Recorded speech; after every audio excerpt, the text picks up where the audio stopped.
Okay, I will start. So good morning, everyone. Good morning to this webinar named Advancing Industrial Symbiosis, Bioproduct Innovation, Organic Waste Management, and Green Transitions. As you know, we are doing different webinars in our LIAISE Cost Action, and this one is our first one in a more technical aspect. So we are here, myself, the action chair that we will moderate in the session, but also we have our colleague Anestis Vlysidis, Nasrim Arjomand, and also it was supposed to be, as you know by the email, Adam Charlton, but due to some other issues at professional work, they had been replaced by our colleague Paul Baker, that is also here. So these three speakers will present the different projects, and they will support you in different aspects of industrial symbiosis.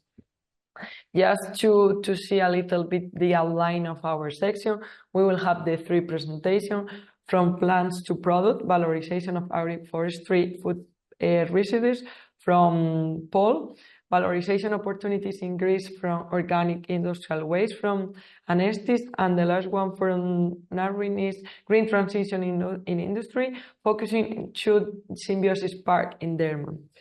After that, we will allow you some time to put questions you could put on the chat, or just to raise your hand and we will allow you to speak. So just before starting, what I would like to do is to present the teams. This slide will be shared, so you could see here the presentation of Adam, that was supposed to be here as our working group one member, but I would like to present Paul Baker. You could see him in the screen. He has been working at Bangor University since 2011, in different projects to investigate bioethanol from wheat straw, growing mushroom, etc. He will explain later on if he wants a little bit more about himself. Then we have Anestis. He holds a chemical engineer diploma from the National Technical University of Athens in Greece. Since 2022, he has been assistant professor at the School of Chemical Engineering and NTUA, and he completed his PhD as well in the University of Manchester. So he has conducted several research and related to the treatment and the utilization of organic waste, also with production of bioplastic, biochemical, bioenergy, etc. And later on, we have the last one, Nasrim Arjomand. He's senior researcher and energy specialist at the Technical University of Denmark. He has more than 10 years experience in industrial energy system, working in different sectors. He worked in multidisciplinary projects, working to green transition, industrial decarbonization, industrial symbiosis, etc. So she will explain also later on her relation with industrial symbiosis project. So that's all from my side, and I would like to give the floor to Paul for start the presentation.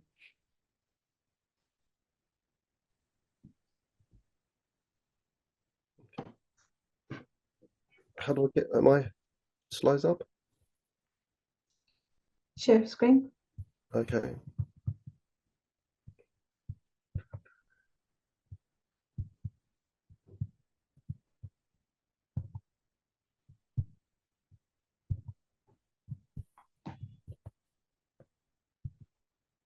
Okay, does that look all right?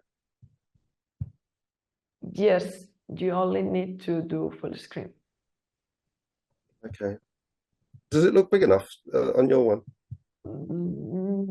Not so much, because there is like green space. Yeah. Okay. And full screen. Oh, yeah. Okay. You. Just below in the there is. Oh, okay. Yes. Okay. Oh, that didn't work, did it?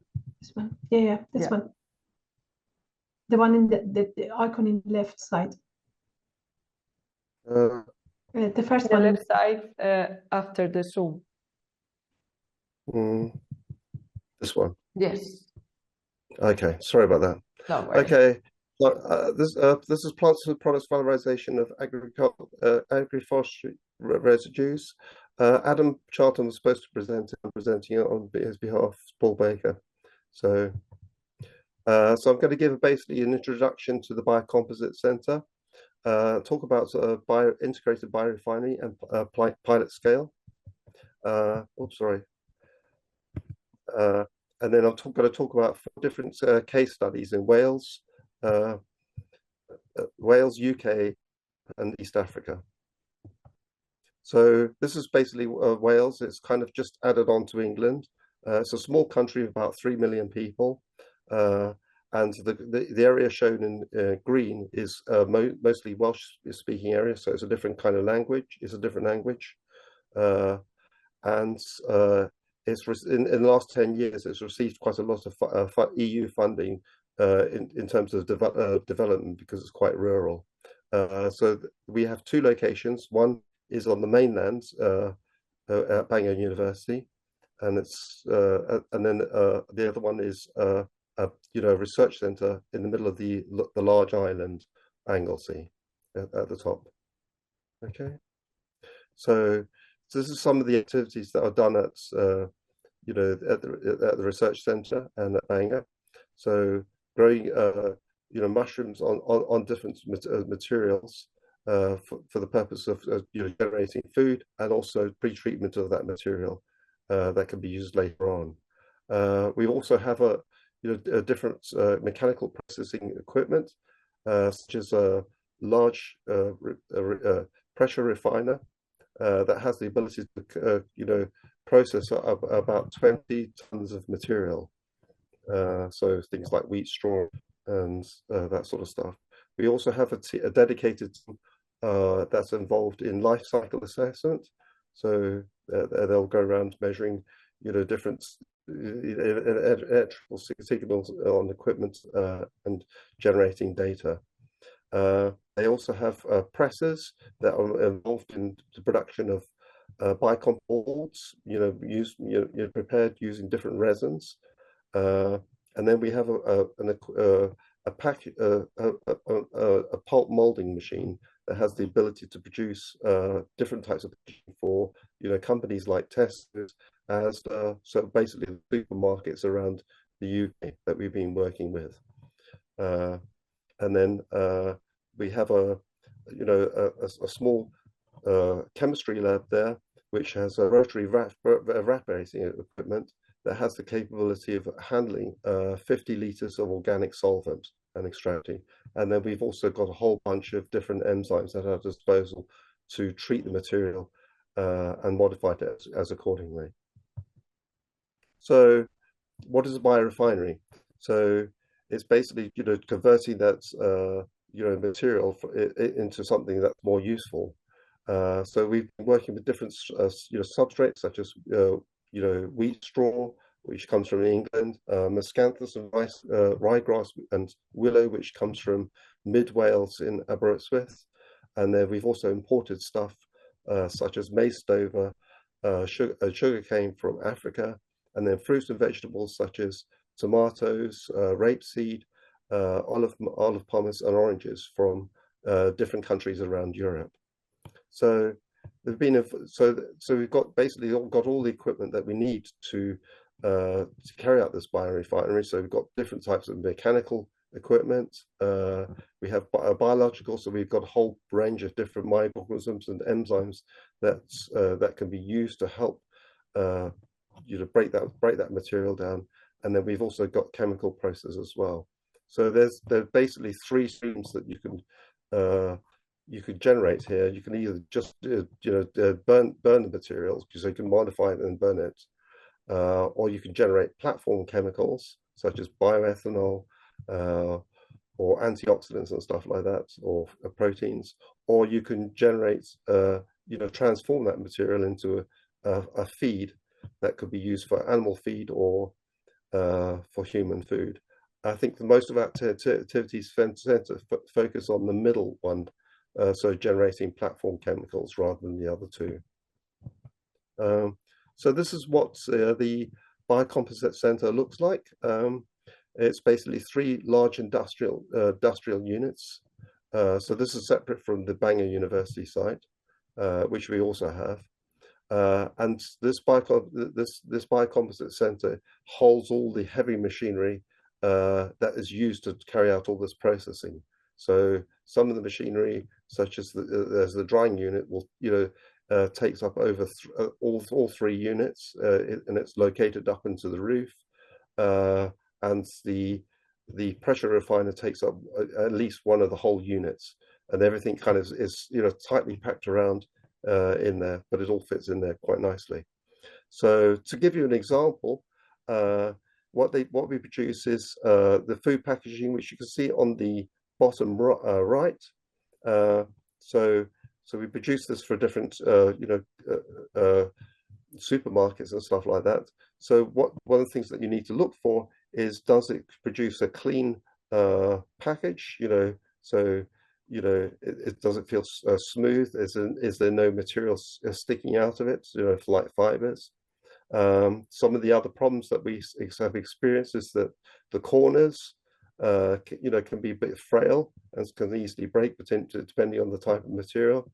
And then also, does it have hydrophobic properties? So can it retain water and stuff like that? So those are the 3 main areas, I would say, that we're kind of mostly interested in trying to achieve when we're trying to make this packaging material. So I'm going to talk about 4 different types of case studies. England is very much well known for producing cider from apples, and there are a few small family-sized businesses in South Wales, and also there's some in there's quite a lot in southwestern England as well. So this generates a huge amount of apple pomace. So we've been working with these companies to try and valorize this.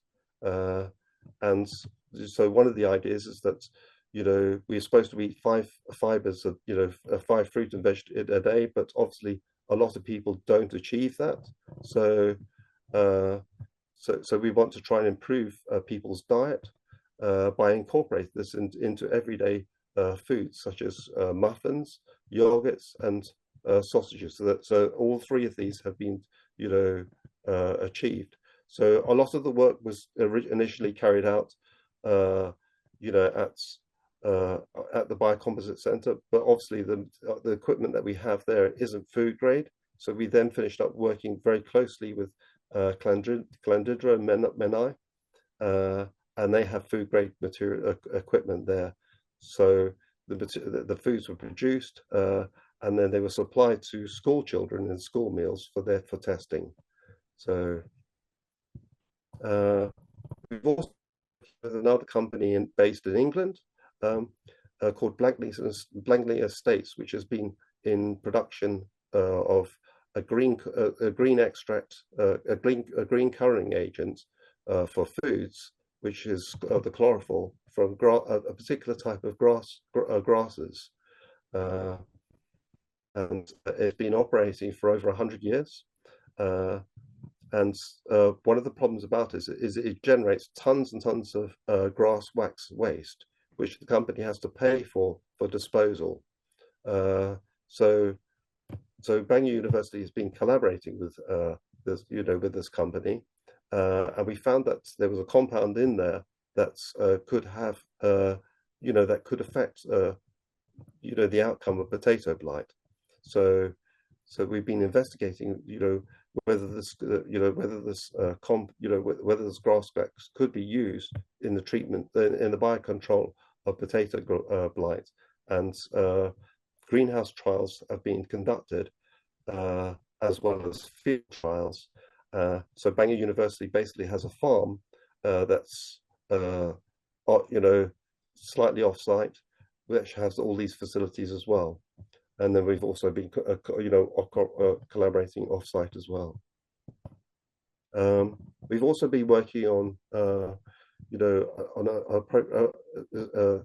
program called Interreg, which is a collaboration between the UK, Wales, Northern Ireland and Ireland.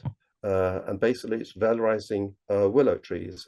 And willow trees are great because they can grow very rapidly. And so they were kind of initially interested for biofuels and stuff like that, and direct burning. And also they don't require huge amounts of nutrients as well, so they can grow in quite nutrient poor soils. So one of the things is that the bark contains a compound called salicin that can be easily extracted, and this compound could be used to supplement existing painkillers that would be used in veterinary care and possibly also in human health. The remaining part of the shrub, part of the inner core part of the shrub of the willow, can be processed into packaging, and then we've looked at the end of life of it in terms of generating of methane through anaerobic digestion. So there's a whole full scale of everything there. And then we've been working on a project called Bioproduct with East Africa. So Uganda is very much interested in trying to reforest large parts of their forest being destroyed, but they don't want they want to use an environmentally friendly approach without using plastic pots to generate the tree seedlings. So we've been working with them to using the resources that they have immediately available, such as cassava. So there's two different types of cassava that they've generated. One that's can be used for food uses, and another one that can be used for producing biofuels and stuff like that. So so they have a large quantities of this material available, and so we've been generating these pots. One of the challenges that they face is that there's huge quantities of termites there, and so these pots need to be resistant to termites. So we've been looking at different ways to just deter the termites from consuming these pots and and allowing the trees to develop. Okay, so this is basically just a summary of some of the projects that we've been involved in, but we obviously have been involved in other projects throughout all of Europe, and with India and China as well. Okay, I'm sorry, I hope I didn't go too quickly on that, did I? No, thank you so much. I think that you did a good presentation. You present very interesting and innovative projects, and we will see later on if the audience had some questions. So thank you, Paul. Okay, I'm sorry if it was, I felt like I went a bit too fast. But... Okay, let's move to Anestis, please.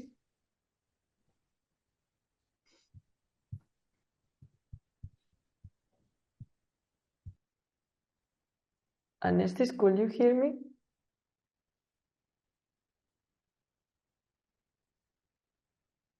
Okay, maybe he had some connection problem due to the conference. I will jump him to and move to the last one, to Nasrim, and we will see later on if he is connected.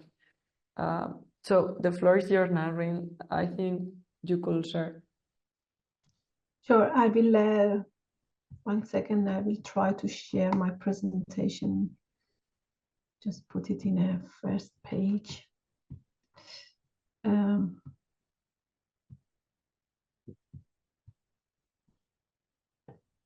Yes, I hope you can see my presentation. So, hello everyone. My name is Nasrim, as you heard from Almudena. I'm senior researcher at Technical University of Denmark, Department of Civil and Mechanical Engineering and Thermal Energy section. And I'm helping industry to decarbonize, helping them to make energy roadmaps. And that is basically through using technologies such as high temperature heat pumps, and thermal storages, and how these technologies have to be integrated into the processes to decarbonize. I'm also my connection to Cost Association is that I'm a member of a management committee representing Denmark, also representing Denmark in International Energy Agency in many different tasks related to industrial excess heat recovery, electrification, and symbiosis. And also we are developing courses for DENIDA Fellowship Center, that is collaboration with countries that are part of strategic sector cooperation. And one of the courses is energy efficiency and energy management in building and industries. About our section, which is part of civil and mechanical department at Technical University of Denmark. It's called thermal energy section. We do many different activities. I think what is related to my field of research and activities is the three icons in the right side: component design, integrated energy system, resource and recovery. So we work also with development of heat exchangers, pumps, compressors, and also heat pumps, refrigeration systems, cogeneration systems, flexibility, digitalization, and also waste heat recovery and cogeneration, and creating of district networks is part of our activities and my activities and research fields. We are located in Lyngby campus. It's a big, DTU has a big campus in Lyngby, very close to Copenhagen in Denmark. So I would like to start my presentation on total energy demand for the industry in the whole Europe. And that is because I want to highlight the role of process heat and why it is important, why we should start to look at process heats also in all the industrial symbiosis parts. If we look at the total energy demand in the whole Europe, we see that 66% of it is related to process heat. And then the most interesting part is that only 3% of it is coming from electricity, 11% from biomass, which we can also count it as green. The rest is still coming from fossil fuels. And that is where it's very important if we want to decarbonize the industrial plants. If we want to reach to net zero emission, we have to find solutions for this part, which is still using fossil fuels. And that is basically to heat up the air, heat up the water, hot water, steam, and all these energy carriers that used as utility for heating the processes in different processes. It could be evaporation, it could be cooking, boiling, many different settings and in many different sectors. And why electricity here is important, because that could be a big help how to decarbonize this process heat. We can see that we are moving towards green electricity in Europe, in US, in UK. By 2040, at least the ambition is to reach to green electricity, and that is something that we could use it probably with the connection with heat pumps, and that is direct electrification to use some of the excess heat available from different sources in our industrial settings, and with a little bit of electricity, we upgrade this heat that can be used for our processes. And in that way, we can actually decarbonize the process heat. If we look at some of the numbers from IEA, we can also see actually that is the trend that we are going. IEA predicting that for low temperature and high temperatures. When we talk about the process heat, temperature is very important because that is where showing us the limitations of the technologies. Heat pumps exist up to 100 degrees C in the market, but above 100 degrees C, there are more and more coming. We are very realistic, up to 200, 250 high temperature heat pumps will be available. There are a lot of R&D works are going, but that would be probably the limit that we have to find out the right technologies to be used. And heat pumps and electric heaters are gradually a replace of natural gas. And in Denmark, we have the ambition to reduce the CO2 emissions. And we think that to reach 1.9 million tons, 25% of it would be through electrification and heat pumps. And to reach to this net zero emission, 500 megawatt of heat pumps need to be installed every month over the next 30 years globally. This is very, very ambitious goal. the capacity have been doubled over the last 10 years, but still there is a lot have to be done until we reach to this ambitious goal of net zero emission by 2050. Just to introduce a little bit about what I'm talking about, heat pumps. Basically, when we have 100 tests, if we need to cover 100% process heat, we need to provide 110% fossil fuels, considering the losses, to be able to cover the 100% process heat, and at the end we will have 100% base heat. Heat pump could help us to, depending on the efficiency of the heat pump, which would be called COP here. In this case, for example, we assume COP of 4, we can recover up to 70%.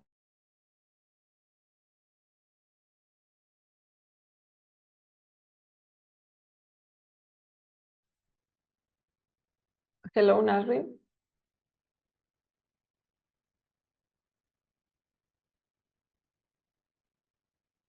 Okay, I think he had some connection problem. % emissions depending on electricity, how green is the electricity. This illustration is part of the white paper in the right side included. We were also part of it. That is basically to aware industrial partners and academia about decarbonization of industrial settings and heat pumps. When we talk about heat recovery, that would be direct heat recovery, and also that is different from electrification. These are two different things, and we need to always evaluate these scenarios. Which one have to be done, or is it better to do both, or it's better to do one? And that all depend on this, how we have to integrate heat pumps into the processes to have the best COP or efficiency of the system. But the most important thing is that they are very efficient. When we talk about them, the system, all these solutions, the system efficiency would be something very high. In this case, this is the example of CP Calcos, the second largest pectin production in Denmark, that are the first movers to be fully electrified in the next couple of years. We were helping them together with many companies from the beginning to reach to this goal. And here, this was using excess heat, and from the factory delivering it by the help of heat pump to district heating system, then the COP, we are talking about COP of 18.5. Efficiency is quite high in this kind of systems. That's why we need to consider this kind of solutions. Sector coupling and symbiosis, of course, moving from linear to circular systems is also an important part of decarbonization. So if we are a factory, we cannot really use the excess heat for the rest of the heat, the excess heat available for our own processes, because we need very high temperatures and so on. Maybe this can be used and shared with a neighboring plant. Maybe this can be integrated to district heating for neighboring district heatings for residential applications. And this is where we have to help symbiosis parks to create these district heating networks and sharing the available excess heat and showing them how in practice this can happen. In Denmark, we have two big symbiosis parks. One of them is Kalundborg, which is quite well known. This actually have been an old industrial cluster now, which is now converted to industrial symbiosis. There is a plan for water, energy, and materials have this, and how these have to be shared between different factories. They have central utility system. I don't know if you see my mouse or Kalundborg utility. That is the part that you see. And then we have another symbiosis park, which is called the Green Labs Kive. And this is actually an interesting case that we are working a lot with them currently. And the reason for that is that they have several of plants on board, but there is still potential to build more. So this is basically an industrial symbiosis concept that started to be created from scratch. So they have a strategy for the partners that will join the park and how this could be evolved along the way. So if you see here in the map, there is these yellow areas which showing the potential partner. There is still a lot of space for potential partners to be part of it. And they also have research missions. They have aligned with, make an alliance with several of big universities in Denmark, including DTU. We work a lot with them.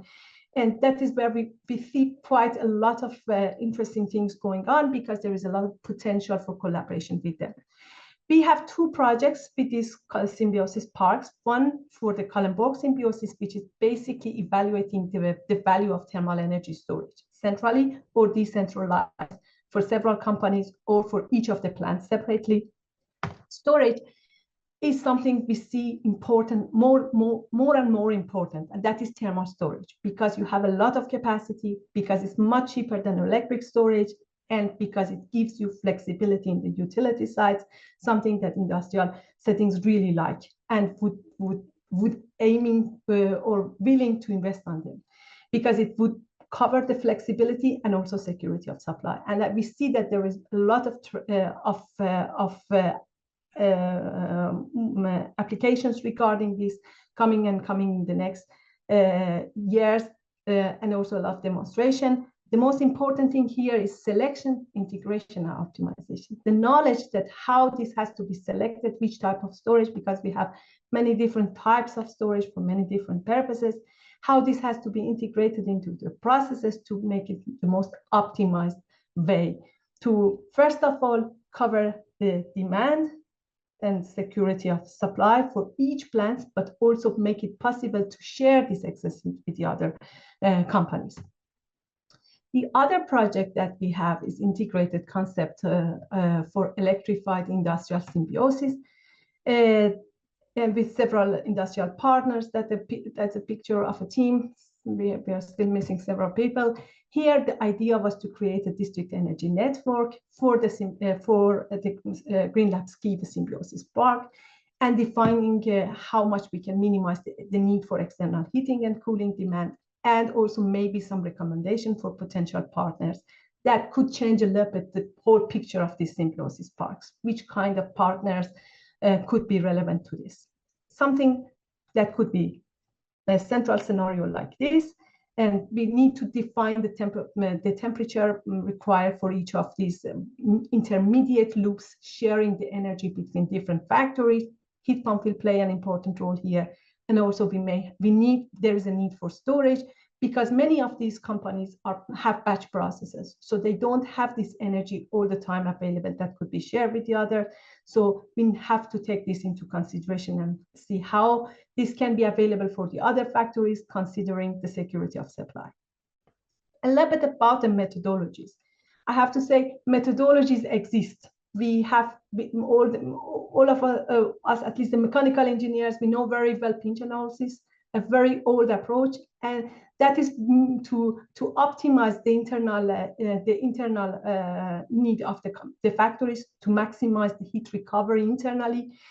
And we can also extend this model through the total site heat integration to use it for the whole symbiosis parks. This is only the matter of using these methodologies and informing the symbiosis operators and companies how they can use these kind of approaches.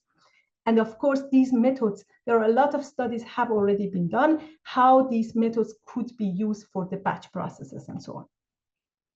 So to sum up, decarbonization is gaining momentum, and also we need more first movers to let this happen. It is crucial to set realistic targets. We need to evaluate different scenarios. For example, in the case of GreenLab Skive, we are also evaluating decentralized scenarios. If there will be pair companies instead of one central scenario, developing long-term scenarios and evaluate them holistically to find the best approaches for sharing energy. Methods for analyzing excess heat and creating heat symbiosis, from my point of view, exists. Technologies like high temperature heat pumps and thermal storage that could help us to this happen are becoming more and more competitive. And we do believe that energy efficiency and electrifications are key towards net zero emission and decarbonization of process heat. And that is the moment we have to let it happen. Flexibility, security of supply, and strong business cases are factors to actually accelerate these activities. We know that there is challenge with energy mapping, data collections, but we are trying to have a good communication with all the industrial partners. We are trying to educate people both in academia and industry to make this happen.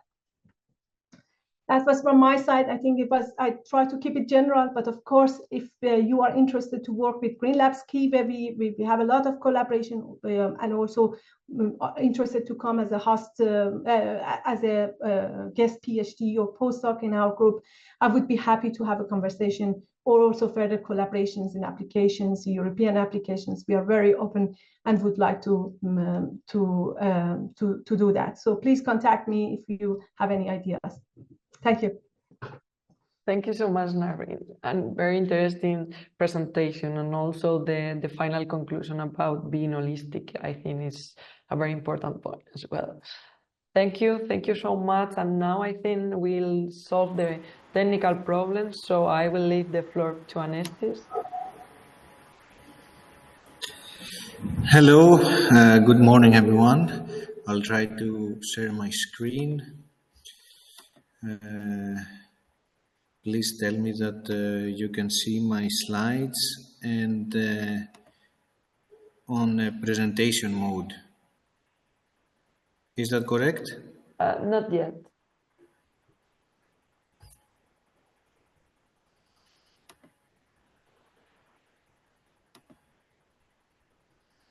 I will try once again, maybe my full screen then.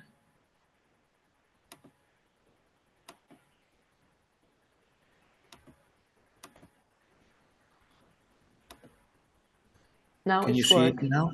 Thank you. All right. I have some technical problems. The connection is not stable, and I'm really sorry about that. I'm in a conference at the moment. Conference actually regarding food waste.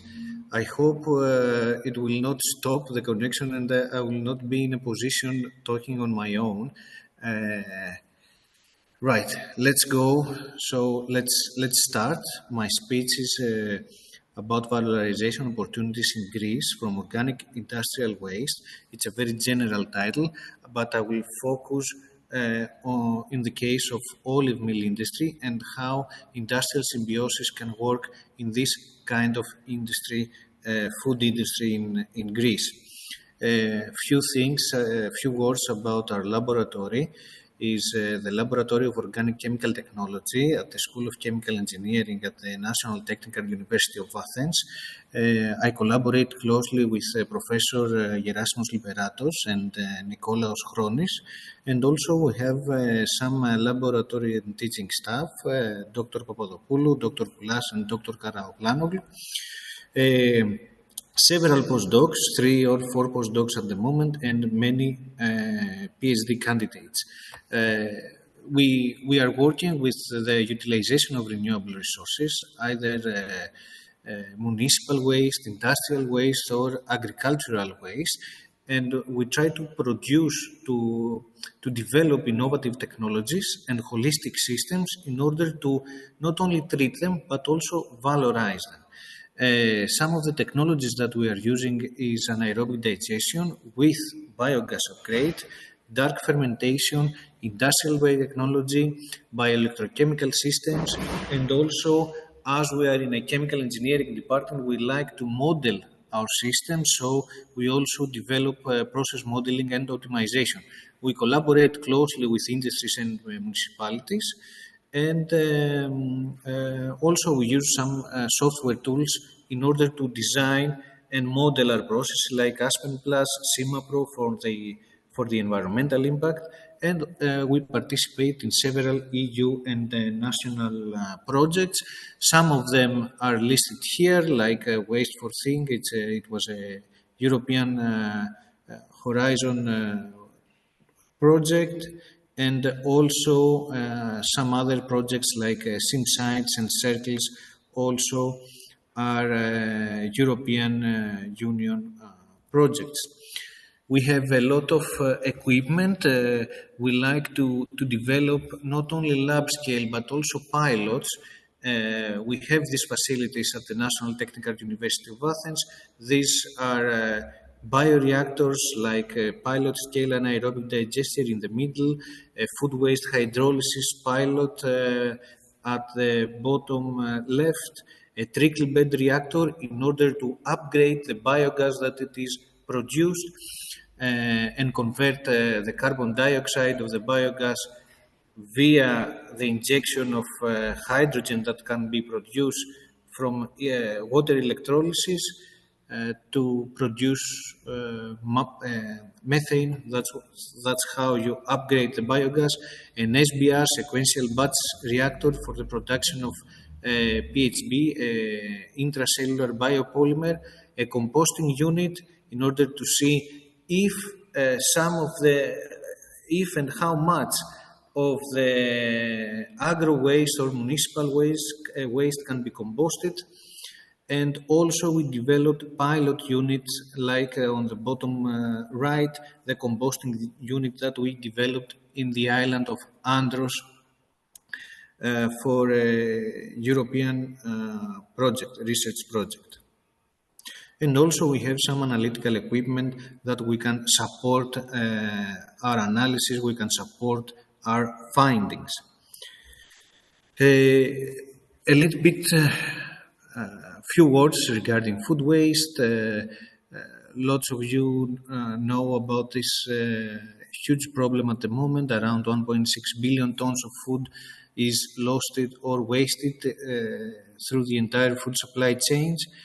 And there are differences in the supply chain. In the developing countries, usually they have this food loss on the upstream stages due to lack of proper infrastructure, and for the developed countries this is moved to the consumption stage, like in the European Union. We will see a graph later on.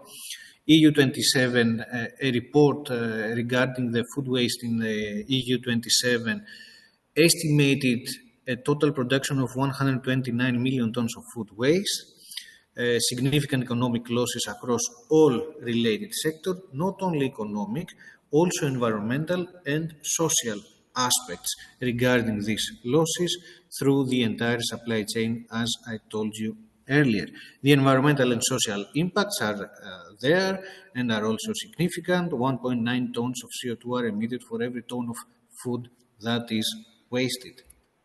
And here is the graph that I promised you. You can see the supply chain, the food supply chain, and most of the food is wasted in the consumption stage in the European Union, contrary to other countries in Africa or Asia that they produce their food waste in the primary production. However, I will not focus now in the consumption stage. However, it is very important and a huge aspect. I will focus on the processing and manufacturing stage, because this is a stream that is large, concentrated and homogeneous stream. So this food waste can be converted into more easily than the municipal solid waste or the biofraction of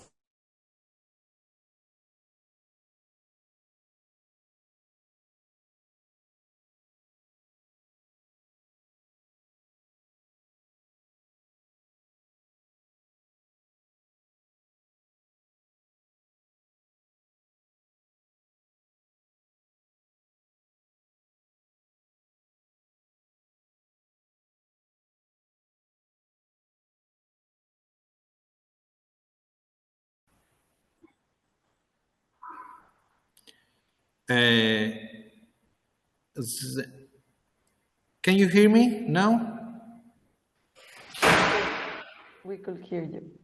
Yes. There was a problem with the connection? I think so. But if you could continue, we will. Okay. I will continue. I will reshare my screen.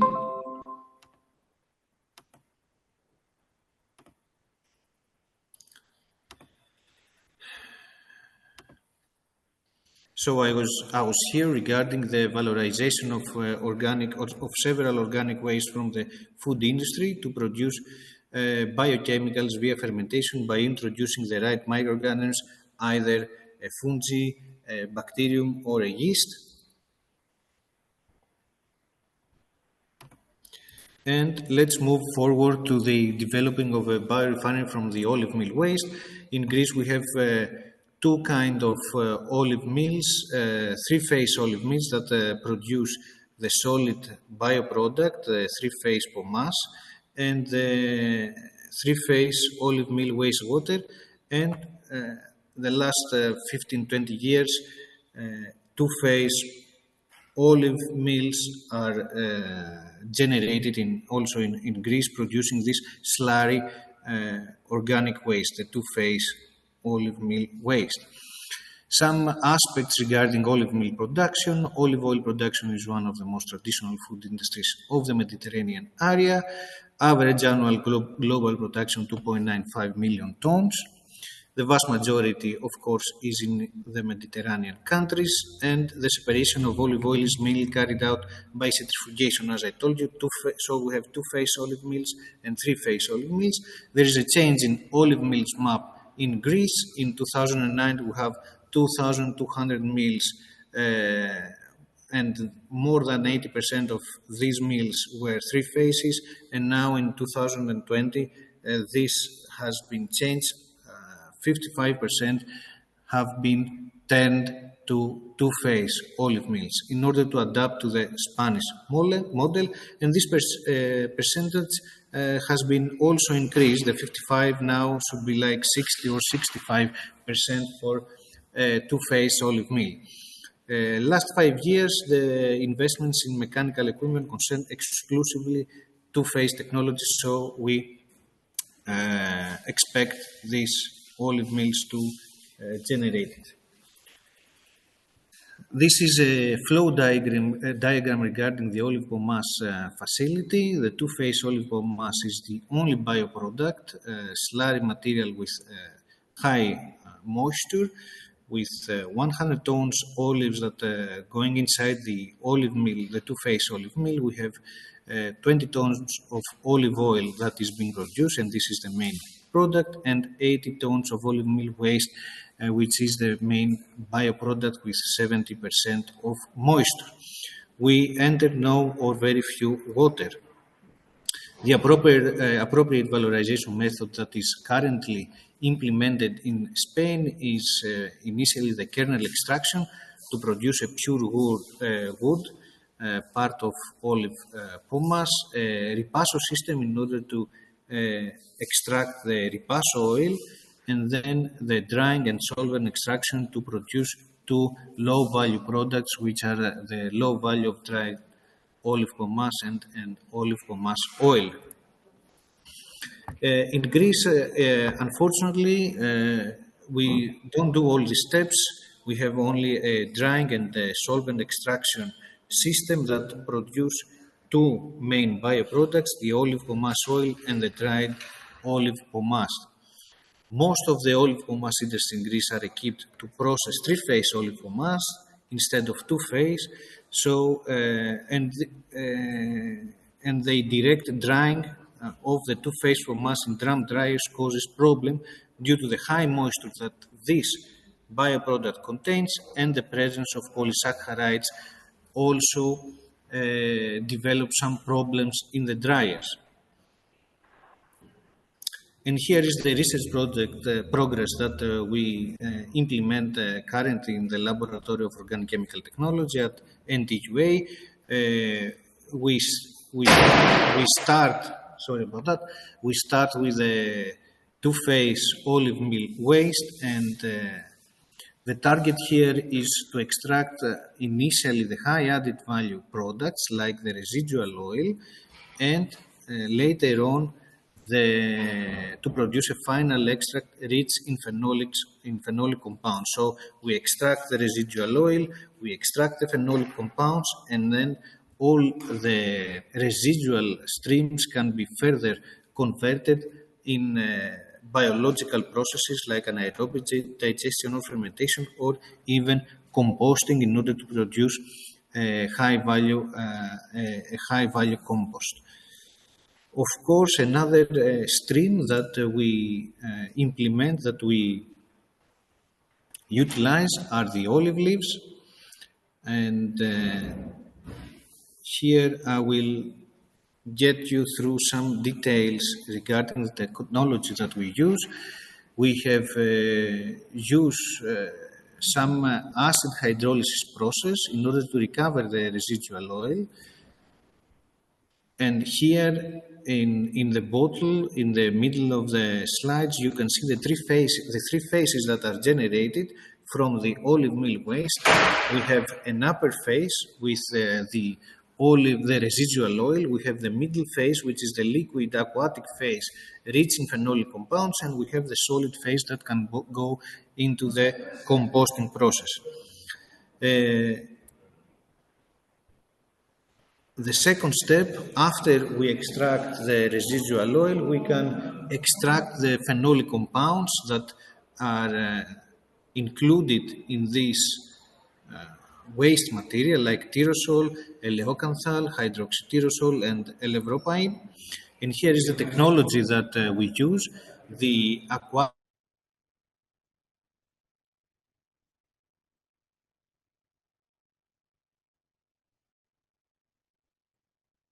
I think he lost the connection.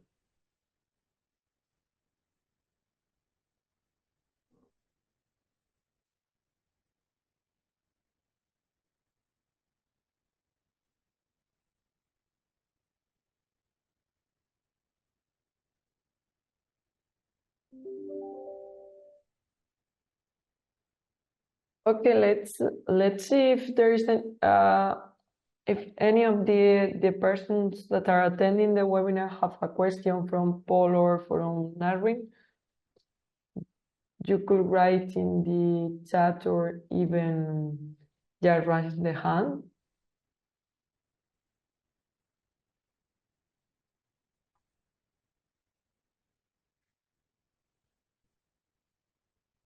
I have a question for you, Paul. You mentioned that you are doing like pilot scale in these three main areas. How much quantity could you do for your pilots, a lab scale? For a lab scale? Yeah. A lab scale probably up to about 200 grams. So, you know, and then when you've established that you know it's kind of working, then you'll go to a pilot scale, and then you'll get completely different results. You know. And when you try also at industrial scale, I understood, or yes, no? Yeah, yes, we do. Yeah. And so, when you go for this step further, so that's you know, I think we typically you know process about 20 kilos of material. So you know, so if you have like olive pomace or something like that, you'd have about 20 kilos. You know, and we have two bioreactors side by side, and they can handle about 300 liters of material. okay, thank you. Anestis, I think you are back.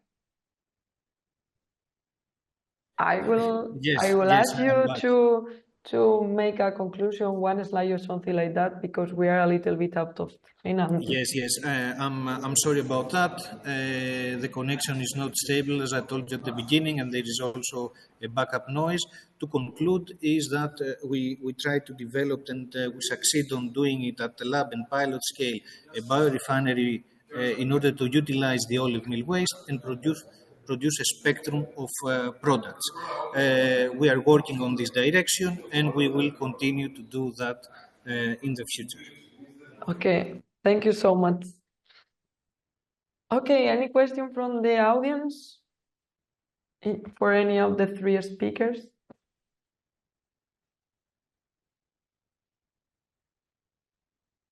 I will